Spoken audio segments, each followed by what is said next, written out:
感动时刻的镜头，我们来到了新竹县消防局专责救护队，大部分的队员都是外地派来的，不太会讲客家话。但是新竹县客家人超过了80%。为了要掌握黄金救援时间，小队长洪东秀自己编教材，录制了客家录音带，他帮队员上课。现在每位队员都能说上几句客语。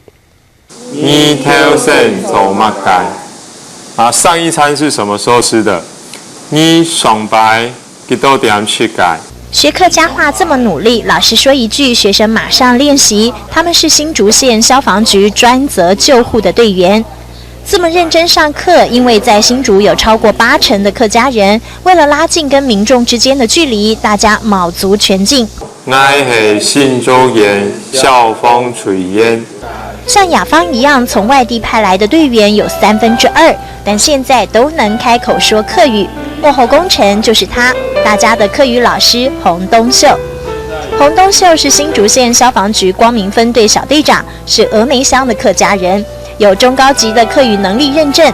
为了让大家学客语，他还自己编教材，不但挑选跟救护有关的对话来教学，还附上客语跟罗马拼音，方便学生对照练习。在罗马拼音的部分，我还要去针对，就是说我就是救护常用的用语，然后去再把它做罗马拼音。这部分我是的确是花了比较久的时间。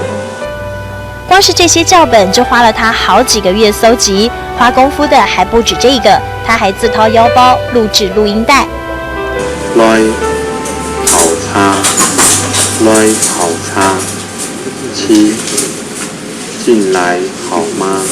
故意放慢速度，从单字到句子，让队员回家练习，而他也会定期来个模拟考，测试学生实力。你唔是说奶奶到你父母？奶带就是我们，奶带来让你父母，让你父母。说的不标准，及时纠正，让大家都可以突破瓶颈，不会再支支吾吾，害怕说客语。只是每个礼拜上课，到底成效如何呢？跟着上车执勤务，一起验收成果。阿北全身瘫软，很无力，学来的客语马上派上用场。你哪里干苦嘞？行路了了就曾經冇力聽那混。哦，聽那混哦。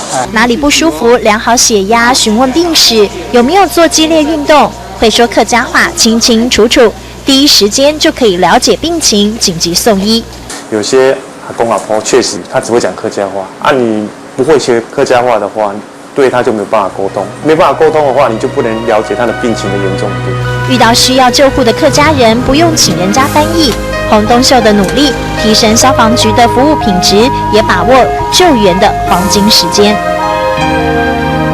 一句客家話，一本客家書，洪東秀的堅持讓客家精神發光，打火弟兄的客家情也透過熟悉的語言問候，溫暖再三，感動時刻久久不散。